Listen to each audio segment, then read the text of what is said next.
मेरा रब वो है जो व्हील मछली को भी समंदर की तारीकी में अंधेरे में 40 टन उसको खाना खिलाता है, 40 टन उसके पेट में पहुंचाता है, उस मछली को भी भूखा नहीं सोने देता है। आए 2 रोटी 3 रोटी 5 रोटी के लिए सूद खाने वालों, चोरी करने वालों, डकैती डालने वालों, तुम्हें अपने रब के ऊपर भरोसा क्यों नहीं है? मेरा रब तो 40 टन 100 टन का 100 किलो का 100 कुंटल का 1 टन 40 टन मछली को, व्हील मछली को खिलाता है। मेरा रब तो उसको भी भूखा नहीं सुलाता है। तुझे अपने रब के ऊपर भरोसा क्यों नहीं रहा है? तू अपने भाई की मजबूरी का फायदा क्यों उठा रहा है? तू उसको 1 लाख देकर 1,10,000 क्यों ले रहा है? तू उससे 100 रुपए की जगह पर 500 रुपए क्यों ले रहा है? तू कैसा मुसलमान है? तुझे अपने रब के ऊपर भरोसा क्यों नहीं रहा? तुझे अपने रब की, अपने अल्लाह की जात के ऊपर तवक्कुल क्यों नहीं रहा? तो तवक्कुल कर, भरोसा कर। मेरा रब जब उस मछली को भूखा नहीं सोने देता है, तू तो अशरफुल मखलूकात है, तू तो अफजल है, तू तो सबसे बेहतर है, तू तो नमाज पढ़ने वाला और रोजा रखने वाला है, तू अपने रब को अच्छी तरीके से जानता है, तू मुसलमान भी है, ला इलाहा इल्लल्लाह पढ़ता भी है, तू नमाज का भी पाबंद है, फिर तुझे अपने रब के ऊपर भरोसा क्यों नहीं है? तू अपने रब के ऊपर भरोसा कर। अल्लाह कहता मेरे बंदो मेरे ऊपर वैसे ही भरोसा करो जैसे करना चाहिए, तो हम तुम्हें भी वैसे ही रिस्क देंगे, रोजी देंगे, जैसे हम चिड़ियों को देते हैं। वो सुबह उठती हैं तो भूखी होती हैं, लेकिन शाम को जब वो जंगलों से अपने घोंसलों में जाती है तो उनका पेट भरा हुआ होता है। हम तुम्हें भूखा उठाएंगे जरूर, लेकिन भूखा सुलाएंगे नहीं। तुम भरोसा तो करो मेरे ऊपर। हम तो मुसलमान हैं, हमें क्यों नहीं देगा?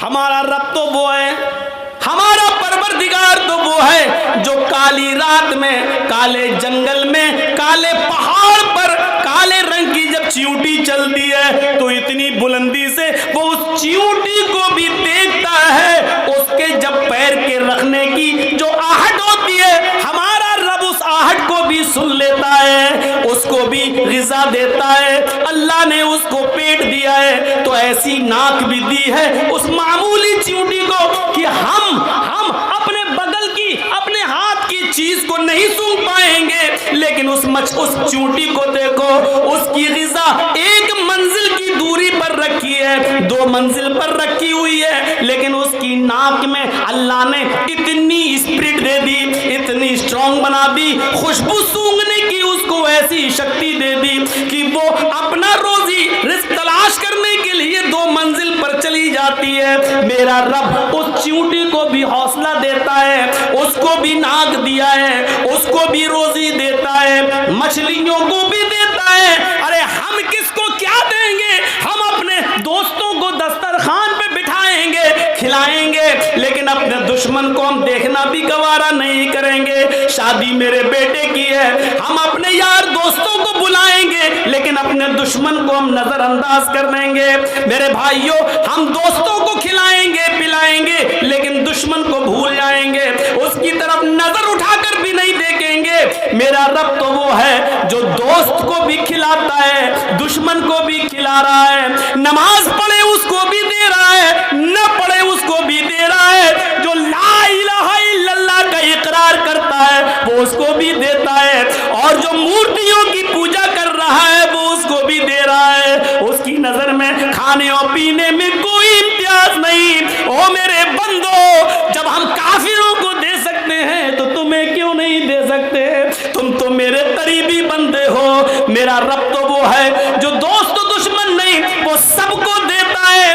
90 साल के एक बूढ़े को इब्राहिम अलैहिस्सलाम ने दस्तरखान से उठा दिया था ये कहकर कि तू आग का नाम लेकर खा रहा है, रख अल्लाह का नाम ले। उसने कहा नहीं लेंगे, आग ही मेरा रब है। भगा दिया उसको। जिब्रील आ गए, इब्राहिम तुमने आज उस बूढ़े को बुलाया और खाना भी नहीं खिलाया, भगा दिया। जाओ उसको पकड़ के लाओ और खिलाओ। जिब्रील से इब्राहिम अलैहिस्सलाम कहने लगे, अरे वो तो अल्लाह का नाम ही नहीं लेता। कहा इब्राहिम, वो तो 90 साल में पूरी जिंदगी में कभी उसने अपने रब का नाम नहीं लिया। तुम्हारे दस्तरखान पर तो उसने आज अल्लाह का इनकार कर दिया, लेकिन वो तो 90 साल से नाम नहीं लेता। लेकिन तुम्हारा रब 90 साल से उस बूढ़े को खिलाता रहा, उस बूढ़े को पिलाता रहा, उस बूढ़े को रोजी रोटी देता रहा। फिर तुम उस बूढ़े को दस्तरखान से कैसे भगा सकते हो? तुम्हारे रब की रहमत को ये गवारा नहीं है। जाओ बुला कर लाओ, पकड़ के लाओ। बुला के लाया, इब्राहिम अलैहिस्सलाम लाए और उस बूढ़े को खिलाया। कहा लो खाओ। कहा अब क्या हुआ? मैं अल्लाह का नाम नहीं लूंगा। कहा मत लो, मैं आग का नाम लूंगा। लो। अरे अब क्या हुआ? अचानक कैसे बदल गए? फरमाया मेरे रब की रहमत को गवारा नहीं हुआ कि कोई भूखा दस्तरखान से उठ जाए। मेरे रब ने कहा वो तो 90 साल से मेरा नाम नहीं ले रहा है, फिर भी हमने उसको खिलाया पिलाया है। फिर तुम कैसे उठा सकते हो? जब अल्लाह को एतराज नहीं तो तुम्हें कैसी ऑब्जेक्शन, तुम्हें कैसा एतराज? उस बूढ़े ने कहा आपका रब इतना मेहरबान है, फिर मुझे उस रब से जोड़ दो जिसकी रहमत का ये हाल है। मेरे भाइयों, वो बूढ़ा पहले इब्राहिम अलैहिस्सलाम से जुड़ता है, अपने रब से जुड़ता है, उसके बाद खाना खाता है, अल्लाह का नाम लेता है और खाना शुरू कर देता है। मेरे भाइयों, ये रब है जो गैरों को भी खिला रहा है, अपने दुश्मनों को भी खिला रहा है, नाफरमानों को भी खिला रहा है। जब वो खिलाने पिलाने वाला है तो हमें रोजी रोटी की इतनी फिक्र क्यों हो रही? होनी चाहिए, लेकिन इतनी फिक्र नहीं। जब 40 टन गोश्त खाने वाली मछली को खिला रहा है वो, तो हमें 2-4 रोटी के लिए इतनी फिक्र क्यों? इतना उतार चढ़ाव है। क्या होगा? कल कहाँ से खाना आएगा? 1 महीने बाद हम रिटायर हो जाएंगे सरकारी नौकरी से, फिर हमारे बच्चों को कौन देखेगा? हमारी 4 बेटियां हैं, हमारी बेटियों की शादी कैसे होगी? इनके लिए जहेज का इंतजाम। अरे मुआशरे में समाज के लोगों, जहेज की लानत को खत्म करो। अगर इसको आपने खत्म कर दिया तो बहुत बड़ा एक जिहाद आप जीत जाओगे, बहुत बड़ा एक मार्का आप हासिल कर लोगे। क्योंकि इंसान नाजायज तरीके से जो कमा रहा है, अक्सर उसमें ऐसे हैं कि जिनको अपनी बेटियों की शादी करना है, उनको अपना फ्यूचर है, मेरी बेटी की शादी कैसे होगी, इसलिए वो नाजायज तरीके से माल कमा रहा है। एक मुसलमान को दूसरे मुसलमान की हमदर्दी होनी चाहिए, एक मुसलमान को दूसरे मुसलमान का दर्द होना चाहिए। आओ मैं तुम्हें वो वाकया सुनाता हूँ जो वाकया हमारे और आपके ज़मीरों को झंझोड़ देगा। अल्लाह के नबी सल्लल्लाहु अलैहि वसल्लम के 2 सहाबियों का वाकया है। तज़किरतुल हुफ़ाज़ में अल्लामा शमसुद्दीन ज़हाबी नकल करते हैं, 2 सहाबियों का कि कपड़े की दुकान है। सुनिए, आप लोगों का असल मार्केट अहमदाबाद, 2 दुकानें हैं। मान लीजिए एक आपकी भी है, मेरी भी है, और हम भी यहीं रहते हैं। मेरी भी कपड़े की और आपकी भी कपड़े की। अक्सर ऐसा होता है कि नहीं, एक कस्टमर कपड़ा ख़रीदने आ रहा है तो ये दुकान वाला भी कहता इधर आओ भाई, आओ हमारे पास अच्छा माल है। दूसरा भी कहता अरे भाई इधर आओ, हम तुम्हें आज अच्छा दिखाएं। होता कि नहीं होता है? ये कंपटीशन है, होता है। मौलाना साहब के पास चले जाओ और जाते हैं लोग, मौलाना हाँ क्या यार मेरे बगल में एक आदमी ने और दुकान खोल ली है। अच्छा क्या हुआ? अरे यार मेरे कपड़े की थी, उसने भी कपड़े की खोल ली है। तो चाहते क्या हो? चाहता ये हूँ कि कोई ऐसी चीज़ दे दो कि उसके पास कस्टमर ना जाए, सब मेरे ही पास आ जाएं। और माशाअल्लाह मौलाना के पास हर मर्ज़ का इलाज है। खुद बेचारा 5,000 रुपये महीने पे इमामत कर रहा है। उसको मालूम नहीं शाम तक हमारे पास खाने को क्या आएगा, लेकिन इलाज हर चीज़ का है। ओह, उसकी दुकान पे कस्टमर न जाएं कहाँ? तो एक काम करो, शाम को आना, मैं एक तावीज़ बना दूंगा। लिखा। और अक्सर ये वो मौलवी होते हैं जो मुंह में पान भरे रहते हैं, तंबाकू वाला, फू अपना लिख देंगे, तावीज़ बना देंगे, फूक फाक कर देंगे, कपड़े में लपेट लो। क्या हुआ? रात के अंधेरे में जब सब सो जाएं तो इस तावीज़ को उसकी दुकान के सामने थोड़ा सा गड्ढा खोद कर गाड़ देना।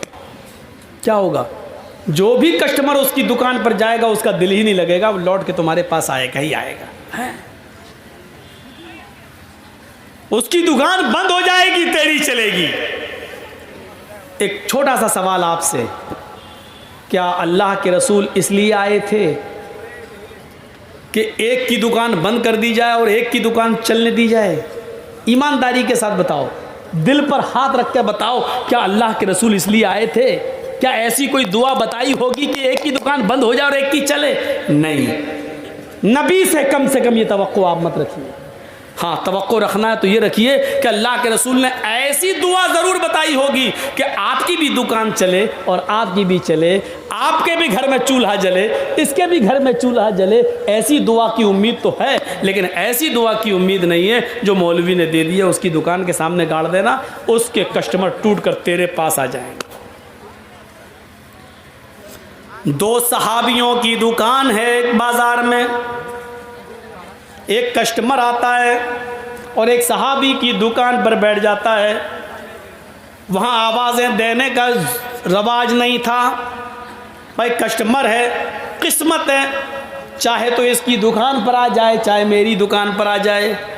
आवाज़ नहीं दी जाती थी। अच्छा, हो सकता है थोड़ा सा भूल हो गई होगी। 1 टन 10 कुंटल को बोलते हैं। चलिए, अब भाई हम लोग अंग्रेज़ी स्कूल में तो पढ़े नहीं हैं, मैथमेटिक्स इतनी हमारी मजबूत नहीं है, गलती हो तो सुनिए।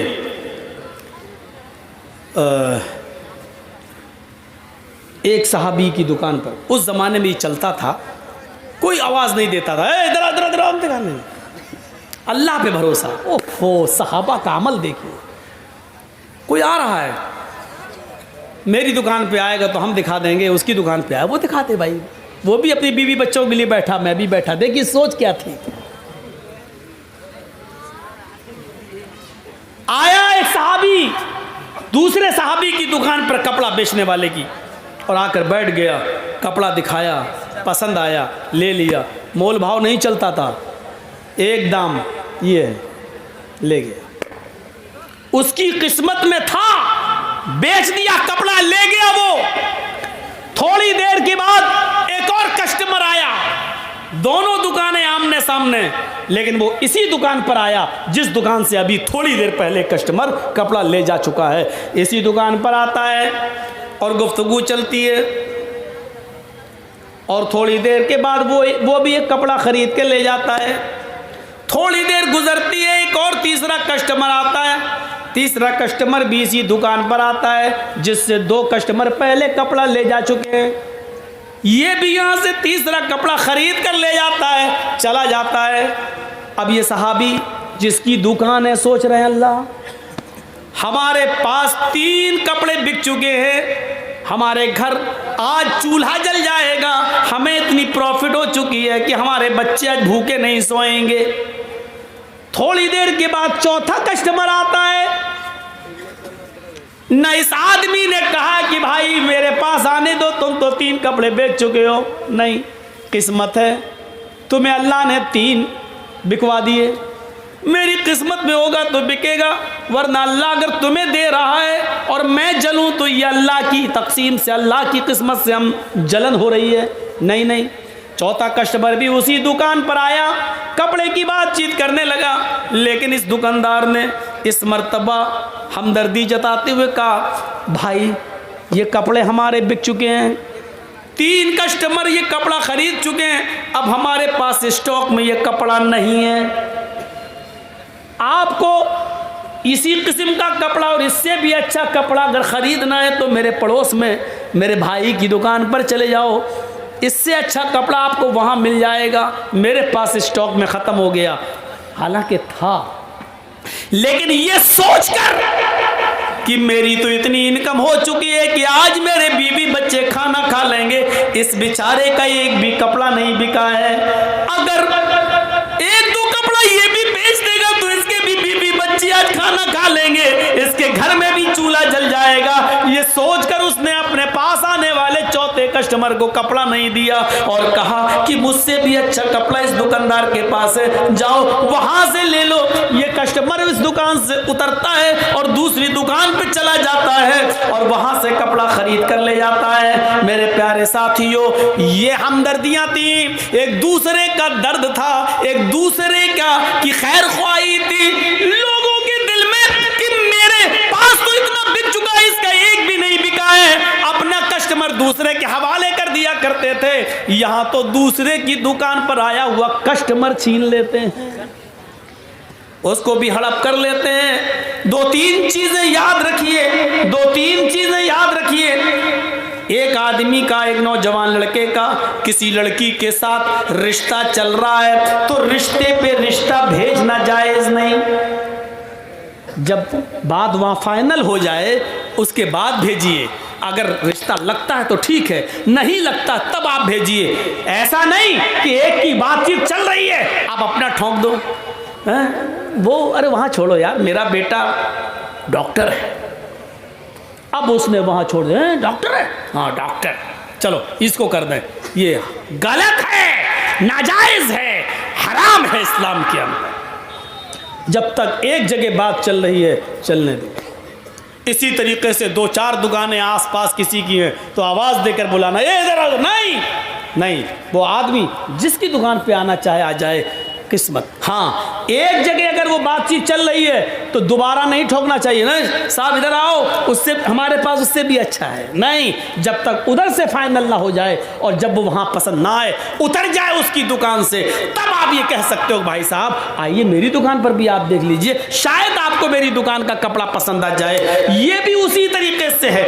इसी तरीके से रिक्शे वाले आपस में खड़े रहते हैं, हाँ साहब कहाँ जाओगे, वो बताओ कहाँ जाओगे, एक से बात चल रही, दूसरा अपना रिक्शा लेके आ गया, हाँ भाई कहाँ जाना है, बोलो बोलो, नहीं, जब तक उससे फाइनल ना हो जाए तुम अपने सवारी अपना रिक्शा लेके नहीं आ सकते हो, वरना नाजायज तरीके से माल का खाना हो जाएगा। हमें हमदर्दी अपनाना है, हमें हमदर्दी देखना है, हमें एक दूसरे की हमदर्दी हमारे दिलों में पैदा होना चाहिए। या इन्नमल मुमिनून इख्वा, मोमिन तो मोमिन के लिए भाई होता है, एक मुसलमान तो दूसरे मुसलमान के लिए भाई होता है। मेरे भाइयों, एक चीज और बता दूं, एक होता सगा भाई और एक होता ईमानी भाई। आओ एक नई चीज आपको बताता हूं। मैं और मेरा ये भाई सगा है, बाप एक माँ एक, दोनों एक माँ बाप की औलाद हैं, इसको क्या बोलते हैं, सगा हकीकी भाई। और एक वो है कलमा पढ़ लिया ला इलाहा इल्लल्लाह, आप हिंदू हैं या मुसलमान हैं या सिख हैं या ईसाई हैं और आप इस्लाम ले आए, अशहदु अल्ला इलाहा इल्लल्लाह व अन्ना मुहम्मदन अब्दुहु व रसूलुहु, तो आप भी हमारे इस्लामी भाई हो गए। ये क्या हुआ, इस्लामी भाई, ये हकीकी भाई, ये इस्लामी भाई। सुनिए, इन दोनों में बड़ा रिश्ता कौन सा है, एक हकीकी भाई और एक इस्लामी भाई। अब आप कहोगे कि ना हकीकी भाई एक ही बाप की औलाद, नहीं, इन दोनों में अहमियत के हामिल और काबिले रश्क रिश्ता कौन सा माना जाएगा, जो इस्लाम लाया है और कलमा जिसने पढ़ लिया है, इसकी जो अहमियत होगी वो इसकी नहीं है। दलील सुनिए, जंगे बद्र सुना है ना नाम, पहली इस्लामी जंगे बद्र जो हुई उसमें बहुत से काफिरों को कैद कर लिया गया, 70 काफिर मारे गए और 70 ही काफिरों को कैद किया गया। उन कैदियों में एक कैदी थे अदी इब्ने उमैर, एक कैदी थे अदी इब्ने उमैर, ये भाई थे हजरत मुसाब इब्ने उमैर के, दोनों सगे भाई, बाप का नाम उमैर, बाप के दो बेटे, एक का नाम मुसाब, एक का नाम अदी। अब सुनिए, मैं किसी को भी खड़ा करके पूछ सकता हूँ, देखें गौर से सुन रहे हो कि नहीं सुन रहे हो। एक का नाम मुसाब, बाप का नाम क्या है, उमैर, उमैर के दो बेटे हैं, एक का नाम है मुसाब और एक का नाम है अदी। मुसाब मुसलमान है और अदी काफिर है। मुसाब जंगे बदर में नबी अकरम का साथ दे रहे हैं और आदि जंगे बदर में अबू जहल का साथ दे रहा है। सुन रहे हैं आप? अब इसको आपने समझ लिया। अब समझने के बाद आइए अब दिखाता हूं मैं मंजर। जंगे बदर जब खत्म होती है तो 70 काफिर कैद किए जाते हैं। उन काफिरों में मुसाब इब्ने उमैर का भाई अदी इब्ने उमैर भी गिरफ्तार कर लिया जाता है।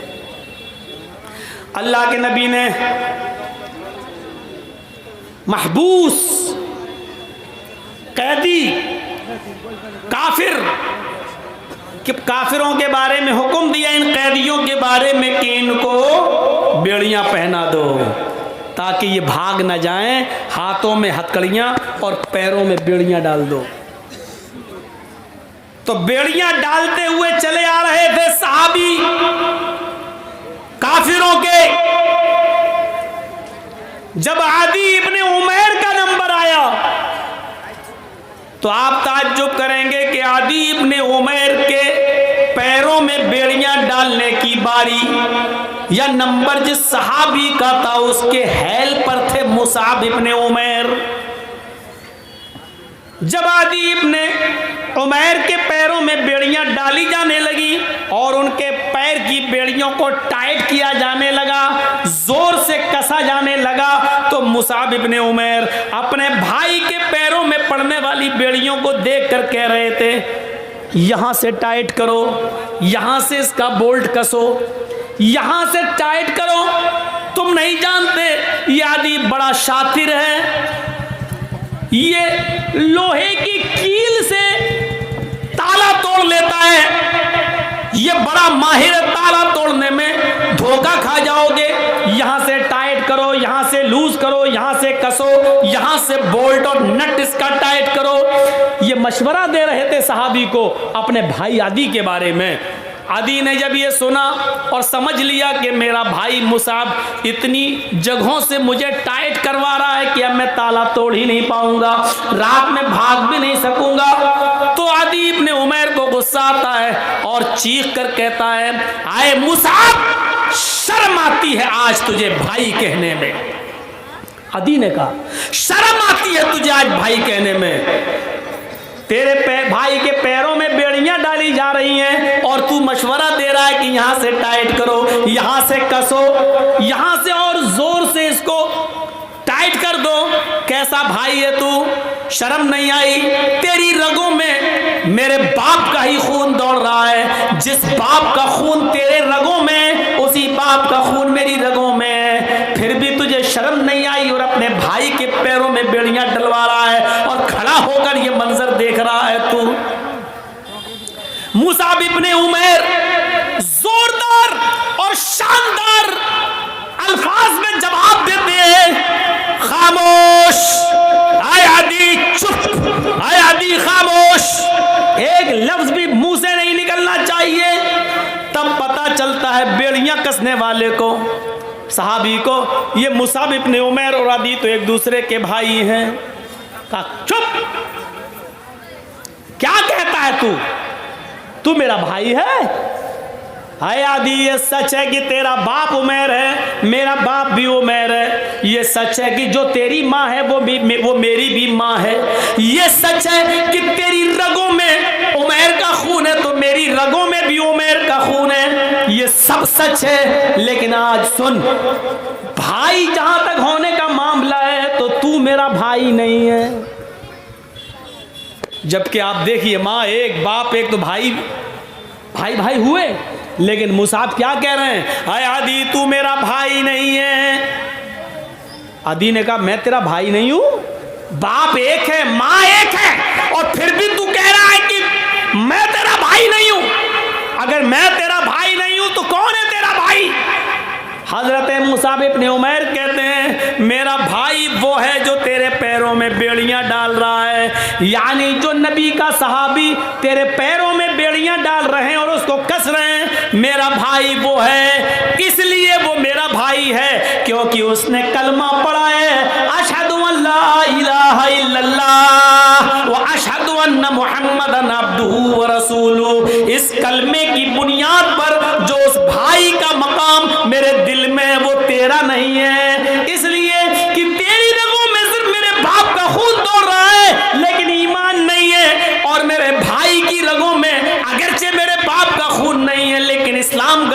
रहा है, ईमान गर्दिश कर रहा है। इस्लाम लाने के बाद, ईमान लाने के बाद जो अहमियत मेरी इस सहाबी की मेरे दिल में है, वो तेरी अहमियत मेरे दिल में नहीं है। तू मेरा भाई नहीं है, मेरा भाई वो है जो तेरे पैरों में बेड़ियां टाइट कर रहा है।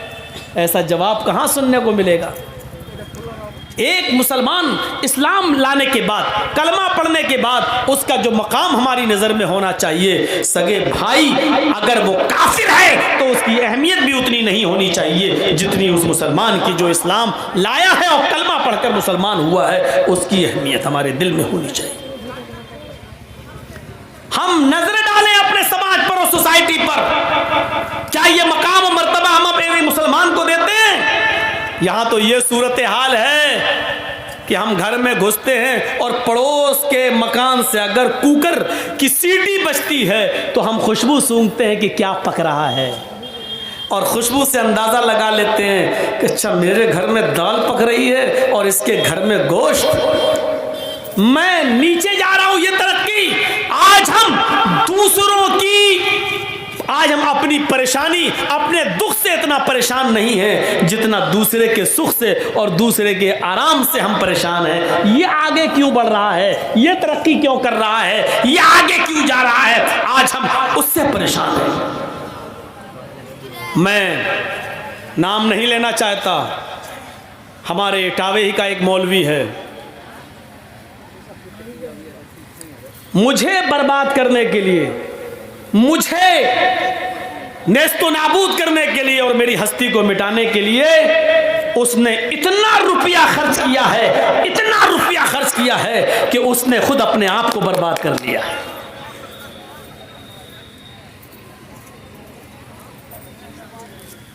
उंगली से लेकर, एड़ी से लेकर चोटी तक का जोर लगा दिया है उसने।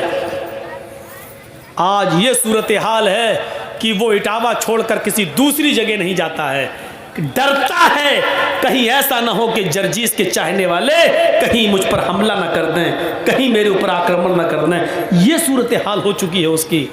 लेकिन याद रखिए, कोई किसी को बर्बाद कर देने से बर्बाद नहीं होता है। जो आदमी किसी का पीछा कर रहा है उसको बर्बाद करने के लिए, वो ये सोच ले कि हम जिसके पीछे भाग रहे हैं उससे ज्यादा हम थक रहे हैं। मसलन हम आपको पकड़ना चाहते हैं, आप भाग रहे हैं, तो हम आपसे भी तेज भागेंगे तभी आपको पकड़ पाएंगे। तो आप तो भाग रहे हैं, मुझे आपको पकड़ना है तो आपसे भी ज्यादा तेज हम भागेंगे, तो जाहिर है कि आपसे ज्यादा हम थक जाएंगे, आपसे ज्यादा हम थक जाएंगे। ये इंसान नहीं समझ रहा है। आप जिसको बर्बाद करना चाहते हो वो आदमी तो बर्बाद हो ही रहा है, अपना पैसा खर्च कर ही रहा है, लेकिन आप जिसको बर्बाद करना चाहते हो उसको बर्बाद करने के लिए आप उससे भी ज्यादा पैसा खर्च कर रहे हो। जर्जीत साहब से पुलिस 100 रुपए ले रही है, लेकिन आप जर्जीत साहब को पकड़वाने के लिए पुलिस को 1000 रुपए दे रहे हो। जर्जीत साहब बचने के लिए पुलिस को 100 रुपए दे रहे हैं, लेकिन आप पुलिस को 1000 रुपए देकर जर्जीस को पकड़वा रहे हैं। मेरे भाइयों, आप बर्बाद में बर्बाद होते चले जाएंगे। इसीलिए फरमाया कि एक मुसलमान की शान नहीं है कि किसी मुसलमान से जले और उससे हसद रखे, क्योंकि हसद इंसान को बर्बाद कर देता है। हमारी हालत ऐसी हो गई है, जमीन पर एक छुरी पड़ी हुई है, छुरी जिससे आप बकरी को ज़िबा करते हैं, ज़िबा करने वाला हिस्सा ये है ऊपर, यहां से बकरी ज़िबा होती है, तेज धार यहां है और ये हिस्सा ऊपर है और उस पर एक बकरी का खून लगा हुआ है छुरी पर। सुनिए मिसाल, छुरी जमीन पर पड़ी है और काटने वाला हिस्सा ऊपर की तरफ है और छुरी खड़ी है और छुरी के ऊपर बकरी का खून लगा है। एक कुत्ता वहां से गुजर रहा, फिर कुत्ते की मिसाल, एक कुत्ता वहां से गुजर रहा, कुत्ते ने छुरी पर लगा हुआ खून देखा तो कुत्ता उस खून को चाटने के लिए गया और जैसे ही कुत्ते ने जबान निकाली, जैसी छुरी को लगा हुआ खून चाटा, उसने बकरी का खून तो चाट लिया, लेकिन चाटते हुए छुरी की धार ने उसकी जबान काट दी और उसकी जबान से जो खून निकला वो छुरी पर लग गया। कुत्ता समझता है अभी खून बाकी है, बकरी का पूरा खून हम चाट नहीं पाए। उसने फिर दोबारा चाटा, दूसरी जगह से ज़बान कटती है, कुत्ते का दोबारा खून उस छुरी पर लगता है। कुत्ता फिर समझता है अभी खून और बाकी है। कुत्ता बार बार छुरी को चाट रहा है और हर बार वो ज़बान को दूसरी जगह से काट रहा है। इतना चाटता है छुरी को कि उसकी ज़बान कट के ज़मीन पर गिर जाती है और कुत्ता मर जाता है। ये समझकर कि ये बकरी का खून है वो चाटता रहा, हालांकि वो अपने आप को बर्बाद करता रहा और बर्बादी के दहाने पर पहुंच गया। हम जिस मुसलमान को या जिस भाई को या जिस अपने पड़ोसी को हम बर्बाद करना चाह रहे हैं, जलन कर रहे हैं, हम समझ रहे हैं कि उसको बर्बाद कर रहे हैं, लेकिन उसको बर्बाद करने के चक्कर में हम अपने आप को बर्बाद कर लेते हैं। हमने एक हमला किया, नाकाम हुआ, पैसा बर्बाद, दोबारा हमने उसको फिर बर्बाद करना चाहा, फिर हमारा नुकसान हुआ। नतीजा ये निकला कि अल्लाह ने उसको तो बचा लिया लेकिन आपको बर्बाद कर दिया। मेरे भाइयों, जैसे कुत्ता जबान से बार बार छुरी को चाट रहा है और उसका ही खून है, वो समझ रहा है कि बकरी का खून चाट रहे हैं, हालांकि वो अपना ही खून चाट रहा था। यही सूरत हाल हमारी है। हम दूसरे को बर्बाद करना चाहते हैं लेकिन हकीकत ही है कि हम अपने आप को बर्बाद कर रहे हैं। मुसलमानों, कुछ नहीं मिलेगा। जीती जागती अगर तुम्हें तस्वीर देखना हो तो मुझे सामने रख लो। आज मेरे पीछे पड़ने वाला आज बेचारा टामे टोइयां मार रहा है, अंधेरे में पड़ा हुआ है। आज वो सोता है, मेरे खिलाफ वीडियो निकालता है और जी हिंदुस्तान को देख के कहता, देखिए मौलवी जर्चीस ने क्या क्या कहा है मोदी के बारे में, यानी हमारे ऊपर केस करवाना चाहता है। बीजेपी के लीडरों से मिलता है और हमारे खिलाफ जितनी भी तकरीरें मोदी और योगी के खिलाफ हैं वो सब निकाल कर इकट्ठी करके उसकी सीडी पहुंचाता है, मेरे ऊपर केस करवाता है। लेकिन अल्हम्दुलिल्लाह हम तो 1000, 2000, 5000 रुपए वकील खड़ा करके हम तो जमानत पर रिहा हो जाते हैं, निकल जाते हैं, लेकिन वो हमसे भी ज्यादा पैसा खर्च करके वकील तैयार करता है, हाई कोर्ट और सुप्रीम कोर्ट तक दौड़ता है। मेरे भाइयों, हमको नेस्तो नाबूद करने के लिए, अरेस्ट करवाने के लिए, गिरफ्तार करवाने के लिए उसने अपने आप को बर्बाद कर लिया। यहां तक कि उसकी एक जमीन तक बिकने की नौबत आ गई है, जमीन जायदाद तक बिकने लगी है।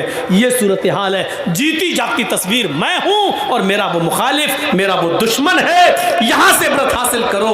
अल्हम्दुलिल्लाह वो जितना मुझे प्रोग्रामों से रोकना चाहता है, मेरे पास डेटें खाली नहीं है, हम दे नहीं पाते हैं किसी को प्रोग्राम। रमजान तक एक डेट हमारे पास खाली नहीं है। मुझे अफसोस होता है कि लोग आते हैं बेचारे मिलने और हम डेट नहीं दे पा रहे हैं। ये सूरत हाल है, क्योंकि हमसे बिहार और बंगाल ही के लिए नहीं है, हमें हैदराबाद, आंध्रा भी देखना होता है, हमें हरियाणा भी देखना होता है, हमें राजस्थान भी जाना होता है, हमें दिल्ली भी जाना होता है, हमें महाराष्ट्र भी देखना होता है, हमें पंजाब भी देखना होता है। हमारे पास बहुत से स्टेट, हमें हर जगह बुलाया जाता है, इसलिए हर जगह का एक एक कोटा होता है, इसलिए मजबूर हैं। बिहार में अगर मुझे महीने में 5 देना है तो 5 ही दूंगा, 6 नहीं दे सकता।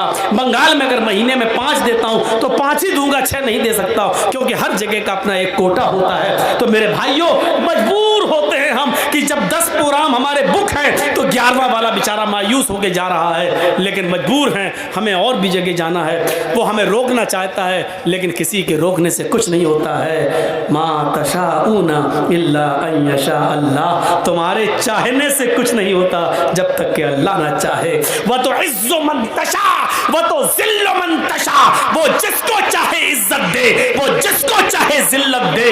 इज्जत और जिल्लत का ठेकेदार तू नहीं है, मैं नहीं हूं। देख लो कि शान से बनाया था कृषि कानून और किसानों ने लोहा मनवा लिया, साल भर रुक गए, 750 किसानों की कुर्बानियां भी दे दी, लेकिन झुका दिया। 56 इंच का सीने को 28 इंच पे ले आए, आधा कर दिया। पत्थर की लकीर थी जिसकी बात, जो अपनी बात वापस न लेने में बड़ा मशहूर था, जिसके मुंह से जो चीज निकल जाए वो वापस लेने का नाम नहीं लेता था। लेकिन कैसे उठने अपने घुटने टेक दिए किसानों के आगे और हाथ जोड़ के कहा कि मैं माफी चाहता हूं, मुझे माफ कर दो, मैं समझा नहीं सका। कहाँ वह तो इज्जो मंतशा वह तो जिल्लो मंतशा। इज्जत व जिल्लत का मालिक मोदी नहीं है, इज्जत व जिल्लत का मालिक योगी नहीं है, इज्जत व जिल्लत का मालिक इमरान खान नहीं है, इज्जत व जिल्लत का मालिक सलमान किंग सऊदिया का बादशाह नहीं है, इज्जत व जिल्लत का मालिक अल्लाह रब्बुल आलमीन है। वो जिसको चाहे इज्जत दे, जिसको चाहे जिल्लत जलील करे। इस बात का अकीदा अपने अंदर रखिए, कुछ नहीं होगा, कुछ नहीं होगा। मेरे भाइयों, क्या था हमारे अंदर, कौन सी चीज़ थी? आज इस पोजीशन पे हूँ कि बड़े बड़े एमएलए बंगाल में चुनाव जीतने के बाद, ममता की सरकार दोबारा आने के बाद आज ये पोजीशन है कि हाथ जोड़ के खड़े होते हैं, दरवाजे तक लेने आते हैं, बिठा रहे हैं, अपनी गाड़ियाँ दे रहे हैं, पहुँचा रहे हैं। जो कभी जिनके पास टाइम नहीं था बात करने का, वह तो इज्जो मंतशा वह तो जिल्लो मंतशा। आज हमारा विरोधी, आज हमारा मुखालिफ ये समझ रहा है, डर रहा है। ऐसा तो नहीं कि मौलाना जर्जीस साहब बंगाल में प्रचार करके ममता के इतने करीब हो गए हों, कहीं बंगाल से हमारे ऊपर केस ना करवा दें। और जिस तरीके से हम उनको यूपी की जेल में भेजते हैं, कहीं ये मौलवी जर्जीस हमें बंगाल की जेल में ना भेज दे। नींद नहीं आती है उसको, ये लाइव प्रोग्राम यहाँ चल रहा है, वो अपनी आंखों से देख रहा होगा। उसको जब तक वो मुझे सुन नहीं लेता है, चैन नहीं मिलता है उसको, वो उसको हो सकता है जैसे आजकल के नेताओं के सपने में आतंकवादी आते हैं, ऐसे ही इस मौलवी के सपने में मौलवी जर्जीस आता है। ये ट्यूब तलाश कर करके तकीरें निकालता रहता है और फिर उसमें मसाला लगाकर वो कोर्ट में पेश करता, देखो जर्जीस ये बोले, देखो जर्जीस ये बोले। अल्लाह का शुक्र है, जो कुछ बोले बिहार बोले, मुकदमा बिहार में होगा ना। जो कुछ बोले बंगाल में बोले, मुकदमा बंगाल में होगा ना। तो बंगाल में कौन मुकदमा कर रहा है?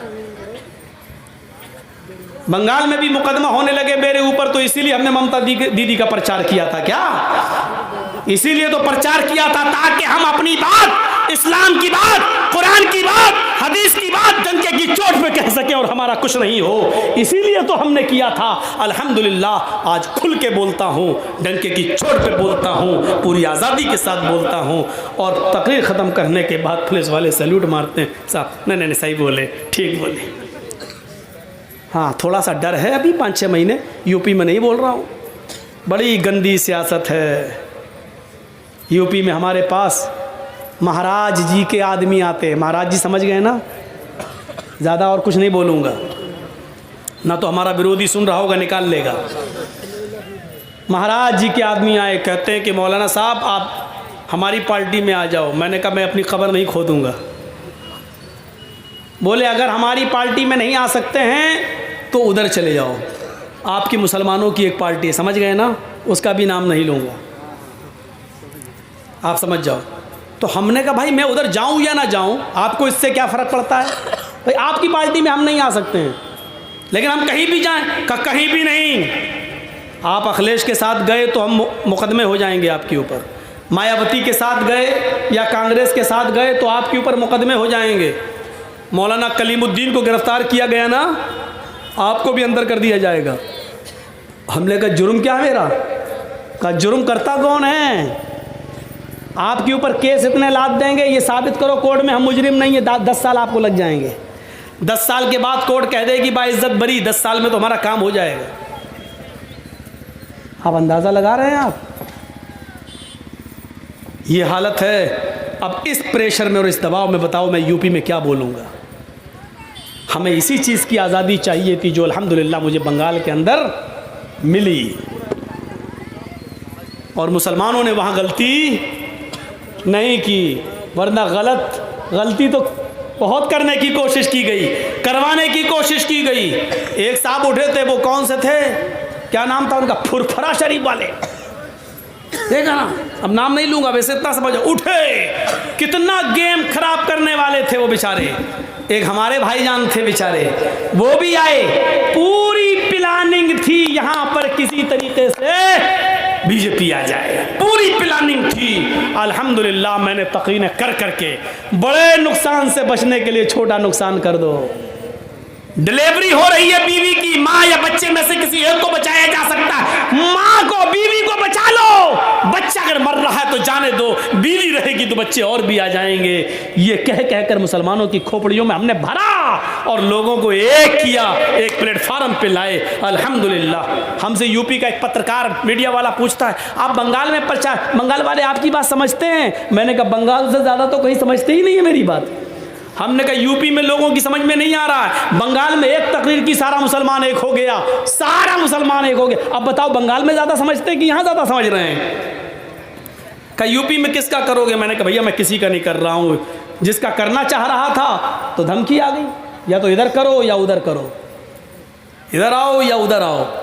अब ये सोचने की चीज है कि हम इनके साथ तो आ नहीं सकते क्योंकि बीजेपी है, बीजेपी पे तो हम जा नहीं सकते, तो डायरेक्ट उधर जाओ, आपके ऊपर कोई केस नहीं होगा, जितना गाली देना हो दे दो, कुछ नहीं होगा। मैंने कहा ये क्या बात रही? बोला बस आप वहां चले जाओगे हमें फायदा होगा। ये कौन कह रहा है? महाराज जी के आदमी हमारे पास आकर कह रहे हैं। मेरे भाइयों, मेरे दिमाग में भैंस का गोबर नहीं भरा है, इतनी समझदारी है मेरे अंदर कि मेरे पास ये चीजें और खबरें क्यों पहुंचाई जा रही हैं, और ऐसा करके तुम कौन सा गेम खेलना चाहते हो। मेरे पास भैंस का गोबर नहीं है मेरे दिमाग में, इतनी अकल मैं भी रखता हूं।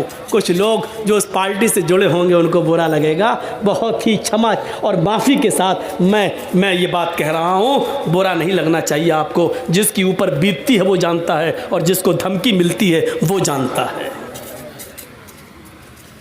कितना मैंने सोचा था कि आप लोग बैठिए, माइक चल रहा है, बैठे रहिएगा। थोड़ा सा आप लोग अपने ट्यूबलाइट जला लीजिए या मोबाइल जला लीजिए, थोड़ा सा जला लीजिए। तो मेरे भाइयों, कोई नहीं उठेगा, 10 मिनट आप और बैठ जाइए, बस 10 मिनट से ज़्यादा मैं आपका टाइम नहीं लूँगा क्योंकि 2 घंटा मेरा हो गया। 10 मिनट और आपसे मेरी गुजारिश है कि थोड़ा सा बैठे रहिए।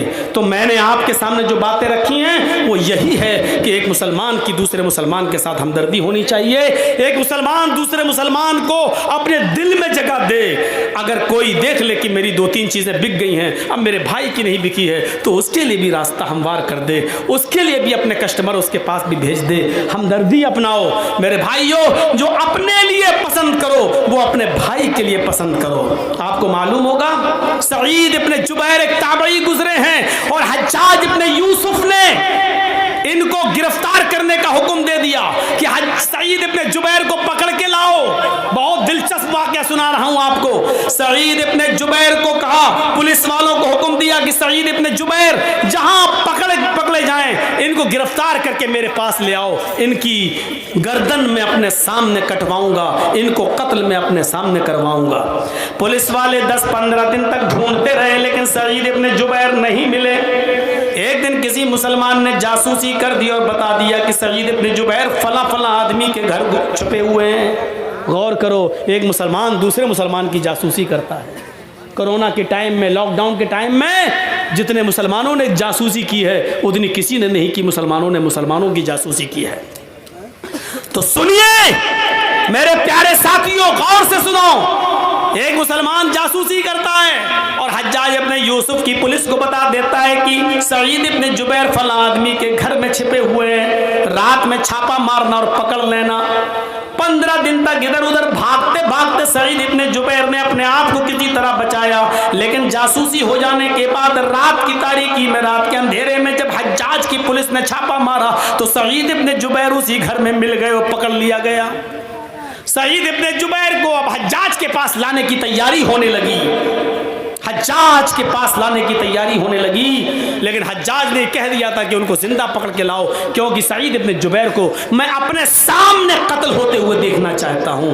पुलिस वाले इनको लेके चल रहे हैं। 1 दिन गुजर गया, 2 दिन गुजर गया, अभी 1 हफ्ता लगेगा। इतनी दूर बैठता है हज्जाज कि अभी इनको ले जाने में 1 हफ्ता लगेगा। 10 दिन का सफर है, 2 दिन सफर में गुजर गए, 8 दिन बाकी हैं। लेकिन पुलिस वालों को रहम आ जाता है नमाज और रोज़ा देखते हुए कि ये तो बहुत नमाजी हैं, बहुत नेक आदमी हैं, अरे बेचारे को अगर मैं पकड़ के हज्जाज के पास ले गया तो हज्जाज इसको कत्ल कर देगा, बेचारे इसके कत्ल का गुनाह हम अपने सर पर क्यों ला दें। इन दोनों पुलिस वालों ने मशवरा किया और सईद इब्ने जुबैर को ये कहकर छोड़ दिया, अरे सईद तुम बहुत नेक इंसान हो, तुम्हारा अखलाक बहुत अच्छा है, तुम नमाज और रोजे के पाबंद हो, तुम्हें मालूम है कि हज्जाज तुम्हें मार डालेगा, इसलिए मैं चाहता हूं कि तुम्हें छोड़ दूं। हज्जाज को तो मालूम ही नहीं है कि मैंने तुम्हें पकड़ा है। हज्जाज से हम जाके कह देंगे कि हमने बहुत ज्यादा ढूंढा, बहुत ज्यादा तलाश किया, लेकिन मुझे सईद इब्ने जुबैर कहीं नहीं मिले, सईद इब्ने जुबैर कहीं नहीं मिले। सईद इब्ने जुबैर ने कहा अगर तुम मुझे छोड़ना चाहते हो तो अच्छा है, मेरे बच्चे हैं, मेरी बीवी है। अरे इसको बोलो यार जलाना हो तो जला दे, बंद करना हो बंद कर दे, ऐसा कर रहा है जैसे आंख मार रहा हो। भाई जलाना है तो जला दो, नहीं तो बंद कर दो। तो सईद इब्ने जुबैर ने कहा कि मैं कसीरुल अयाल हूँ, मेरे छोटे छोटे बच्चे हैं और मेरी बीवी है, अगर तुम रहम करना चाहते हो, छोड़ना चाहते हो तो तुम्हारा एक एहसान होगा मेरे ऊपर। उन दोनों पुलिस वालों ने रात के अंधेरे में सईद इब्ने जुबैर को छोड़ दिया। जो चीज़ बताना है वो ये, जब सईद इब्ने जुबैर को छोड़ दिया तो सईद इब्ने जुबैर 1 किलोमीटर गए होंगे बस रात में, लेकिन उनका दिल गवारा नहीं किया, वो लौट कर फिर आए और उन दोनों पुलिस वालों से कहते नहीं नहीं नहीं नहीं, तुमने मुझे छोड़ के अच्छा नहीं किया, चलो मुझे हज्जाज के पास लेकर चलो। दोनों पुलिस वाले कहने लगे सईद तुम्हें मालूम है मैं तुम्हें हज्जाज के पास लेके जाऊंगा तो हज्जाज तुम्हें कत्ल कर देगा। सईद इब्ने जुबैर कहते हाँ मुझे मालूम है कि हज्जाज मुझे कत्ल कर देगा। पुलिस वालों ने कहा जब मैंने तुम्हें छोड़ ही दिया है तो तुम भाग क्यों नहीं जाते हो। सईद इब्ने जुबैर कहते हैं कि मैं भागने के लिए तैयार था, लेकिन 1 मील दूर जाने के बाद मैंने सोचा कि जिस जासूस ने मेरी मुखबिरी की है और तुम्हें यह बताया कि मैं फला घर में छिपा हूं और तुमने मुझे पकड़ लिया, उस जासूस को यह मालूम होगा कि तुमने मुझे पकड़ा है, तुम मुझे छोड़ रहे हो, वो कल हज्जाज को बता सकता है कि मैंने तो इन दोनों पुलिस वालों को सईद इब्ने जुबैर को पकड़वाया था। सईद इब्ने जुबैर पकड़ लिए गए, फिर इन दोनों ने उसको रास्ते में छोड़ दिया। तो आए पुलिस वालों, जब उस जासूस के जरिए हज्जाज को यह बात पता चलेगी कि तुम दोनों ने मुझे छोड़ दिया है तो फिर हम तो चले जाएंगे, बच जाएंगे, लेकिन हमें छोड़ने के बदले में तुम दोनों की गर्दन उड़ा दी जाएगी। हज्जाज बड़ा जालिम है, तुम दोनों को कत्ल कर देगा और यह अच्छा नहीं है कि मैं अपने आप को बचाने के लिए तुम दोनों की जिंदगी को खतरे में डालूं। हम अल्लाह के नबी की हदीस पर अमल करते हैं, जो अपने लिए पसंद करता हूं वही आपके लिए, जब हम अपने लिए मौत पसंद नहीं करते हैं तो आपके लिए क्यों करूं। अरे पुलिस वालों मैं तो बच जाऊंगा, लेकिन मेरी जगह पर तुम दोनों कत्ल कर दिए जाओगे, इसलिए मुझे हज्जाज के पास ले चलो। मैं नहीं चाहता हूं कि मेरी जान बच जाए और तुम दोनों को कत्ल कर दिया जाए। पुलिस वालों ने फिर भी समझाया, लेकिन हज्जाज सईद इब्ने जुबैर नहीं माने और फिर दोनों पुलिस वाले सईद इब्ने जुबैर को लेकर हज्जाज के पास आए। हज्जाज ने खाना खिलाया, पानी पिलाया, नाश्ता कराया, उन्होंने 2 रकात नमाज पढ़ने की मोहलत मांगी। हज्जाज ने 2 रकात नमाज पढ़ने की मोहलत भी दे दी। उसके बाद खूनी चमड़ा बिछा दिया गया और सईद इब्ने जुबैर के हाथ पीछे से बांध दिए गए और उनको घुटनों के बल गर्दन नीचे डालकर बिठा दिया गया। और हज्जाज इब्ने यूसुफ का जल्लाद हज्जाज के सामने तलवार उठाता है और सईद इब्ने जुबैर की गर्दन पे तलवार मार देता है और सईद इब्ने जुबैर की गर्दन अलग हो जाती है। हज्जाज ने अपनी आंखों के सामने सईद इब्ने जुबैर को कत्ल करवा दिया। बताने का मकसद ये था कि सईद इब्ने जुबैर ने अपनी जान दे दी, लेकिन अपनी जान को बचाने के लिए उन 2 पुलिस वालों की जान खतरे में नहीं डाली है। ये मुसलमान होता है जो अपने आप को बचाए, लेकिन अपने के बचाने के चक्कर में दूसरे को खतरे में डाल दे। मेरे भाइयों, ये मुसलमान नहीं होता है।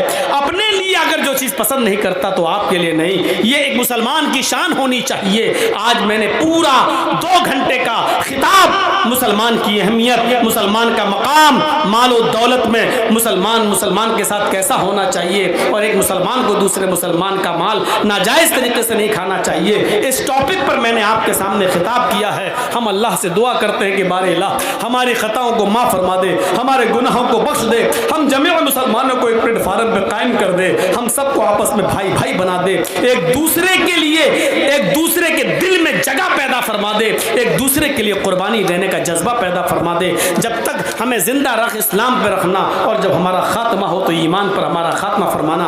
वमा अलैना इल्लल बलागुल मुबीन व आखिरु दावाना अनिल